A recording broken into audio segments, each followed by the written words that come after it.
Welcome to Chapter 2 of The Boy Who Harnessed the Wind. Follow along with me on the screen and make sure that you have your Boy Who Harnessed the Wind journal out ready to go. And I'd like you to go to slide number. We're going to go to slide number 12 today. Looks just like this, Chapter 2. So here are our questions. How did things change for the Kamkawamba family in 1997? List the three major events of that year. So when we see the year 1997, we're going to look for any major events around that time. The second question is, list the directions for making a knife the way William did. So there's going to be 7 steps of how William made his own knife, and you're going to record him here. So let's begin reading together, starting with Chapter 2, and our title is Kamba. In January 1997, when I was 9 years old, my family experienced a sudden and tragic loss. One afternoon, while working in the fields, my Uncle John became very sick and fainted. My father rushed him to the small clinic in Wimbe, where the doctor diagnosed him with tuberculosis, a deadly disease that seizes the lungs. They advised him to go right away to Kasungu Hospital, an hour's drive. But Uncle John's truck wasn't working, and by the time my father managed to borrow another car, his brother was dead. It was the first time I experienced someone dying, and the first time I ever saw my parents cry. I especially felt bad for Jeffrey, who was now left without a father. All the following day, people came by his house to comfort his mother and to pay their respects. Every so often, I saw him walk out of the house crying and looking confused. "Cousin, what next?" he asked me. "What will happen?" All I could think to say was, "I don't know." Following Uncle John's death, things became very difficult. Now that my father's brother and business partner was gone, he had to manage the farm alone. It was now up to me and Jeffrey to help keep the farm successful. We all feared that difficult times were on their way. Not long after Uncle John's funeral, my Uncle Socrates lost his job at a big tobacco estate in Kasungu. The family's home was also there, which meant that they were forced to move back to our village. Uncle Socrates had 7 daughters, which was great news for my sisters.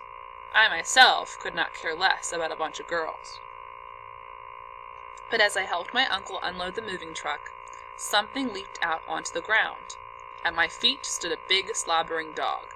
"Get back!" Socrates shouted and shooed the dog away. But it came right back, its eyes looking straight up at me. "That's our dog, Kamba," he said. "I figured we'd bring him along to guard the chickens and goats. That's what he did best at the estate." Kamba was the most unusual thing I'd ever seen. He was all white with large black splotches across his head and body, as if someone had chased him with a bucket of paint. His eyes were brown and his nose was peppered with bright pink dots. Unlike most other Malawian dogs, Kamba was also big, but still just as skinny. In most other parts of Africa, dogs are used to protect homes and farms. No one buys them as pets like they do in America, and they certainly don't lavish them with rubber toys and fancy food. In Malawi, dogs lived on mice and table scraps. In all my life, I've never seen a fat dog. As Kamba sat there watching me, a thick strand of drool hung suspended from his tongue, and he smelled funny, like moldy fruit. As soon as Socrates walked inside, he jumped on his hind legs and planted both paws on my chest. Get away!" I shouted. I didn't want people thinking I was friends with a dog. "Go chase some chickens or something." But Kamba didn't budge. I swore he even smiled at me. Early the next morning, I tripped over something on my way to the toilet. It was Kamba, lying square in my doorway, ears perked and waiting. "I thought I told you to leave me alone," I said, then stopped. I certainly didn't want people to see me talking to a dog. Walking back, I met Socrates in the courtyard. He pointed me to the thing now attached to my shadow. "I see you found a friend," he said. "You know, the good Lord blessed me with 7 children, but all of them are girls who didn't take much interest in dogs. I think Kamba is happy to have found a pal." I'm no friend to a dog, I said. Socrates laughed. Sure, sure, tell that to him. After that, I gave up trying to get rid of Kamba. In fact, I started to enjoy his company. And as much as I hated to admit it, he and I became friends. He slept outside my door each night, and when it got cold, he snuck inside the kitchen and curled up by the pots and pans. And just like Socrates said, he made a good watchdog over our chickens and goats, protecting them from the hyenas and wild dogs that roamed the dark countryside. Even still, Kamba liked to play games with the baby animals. He chased them around the compound, causing the little goats to bleat and the mama hens to flare their wings and hiss. Whenever this happened, my mother would lean out of the kitchen and pitch one of her shoes at his head. "Stop that, you crazy dog!" she'd scream, and my sisters and I would laugh. Look who's talking to animals now. Aside from upsetting our livestock, Kamba's favorite thing to do was hunt. By this time, going hunting had replaced most of the childhood games I used to play at home, and Kamba provided the perfect partner. During the dry season, we hunted birds that drank from the dambo near my house, and in the rainy months, we followed them into the blue gum forest, where we set our traps and waited in the thickets. This kind of hunting required patience and quiet. Kamba seemed to understand this naturally, as if he'd been hunting his whole life. One morning after the rains had stopped, Kamba and I headed to the forest to set our traps. As always, I kept my tools and trap-making materials inside a cloth sack that I tied to the end of my hoe. Inside were a rubber bicycle tube, a broken bicycle spoke, a short piece of wire that I clipped from my mother's clothesline, a handful of maize chaff that we called gaga, and 4 heavy bricks. I also carried 2 knives that I created for myself. The first was made from a thick piece of iron sheeting. After tracing a pattern in the metal, I'd taken a nail and poked holes all around the edges, then popped it out with a wrench. I sharpened the metal into a blade by rubbing it against a flat stone. For my handle, I wrapped the bottom half with plastic jumbo bags and melted them over a fire to make them hard. My second knife was a punching tool made from a sharpened nail, also equipped with a handle. I kept them both tucked inside the waistband of my trousers. Now I'm going to quickly pause there. In this paragraph gives us the sequence of events of what it takes for William to make his knife. So I recommend pausing this video, filling in your online journal, and then hopping back on here to continue reading. We entered the forest just past the graveyard near Jeffrey's house, where the blue gums grew tall. In the distance, I could see the small mountain range called the Doa Highlands that separated us from Lake Malawi, some 100 kilometers away. Dark clouds hung to the tops of the green hills, threatening rain. Let's hurry, Kamba, we don't want to get wet. I found a good spot off the main trail to set our trap, then go to work. The type of trap I use is called a chikawapu. To make it, I first cleared a small section of grass and vines with my hoe until I could see the red dirt. Taking my knife, I cut 2 thick branches from a blue gum tree and whittled them to sharp points. Then I pushed them into the soft dirt and made sure they didn't move. I cut the bicycle tube into two strips, and tied each piece to the ends of the steel clothesline wire, then tied the rubber strips to the poles. When finished, it resembled a giant slingshot.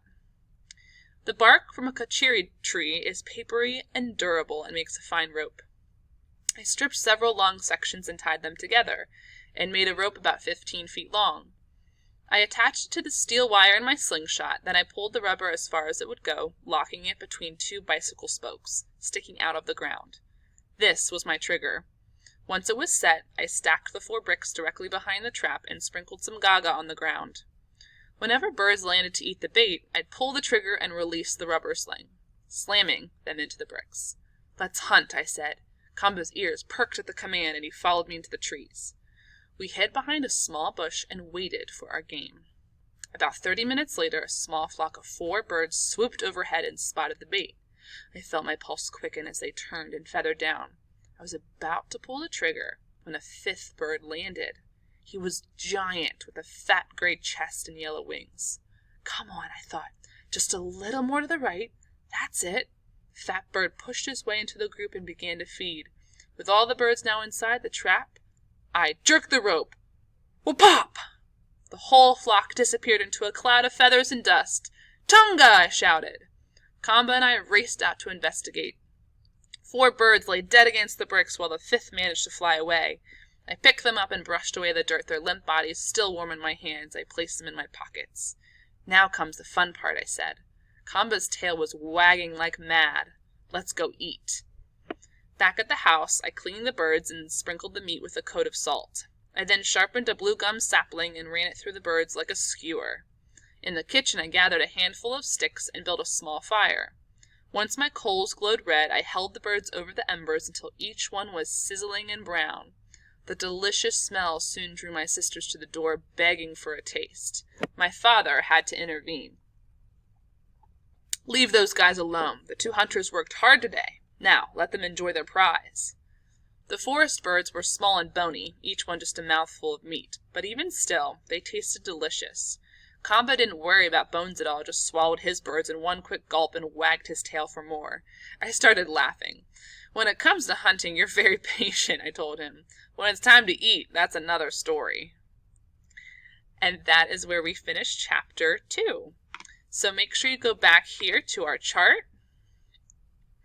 Here are 2 boxes here that we're going to fill in here. Let's hold off on the things that changed for the Kakawamba family in 1997. We didn't quite get there yet in this chapter, but let's go ahead and fill in the order of sequence of how William made his knife if you haven't done so already.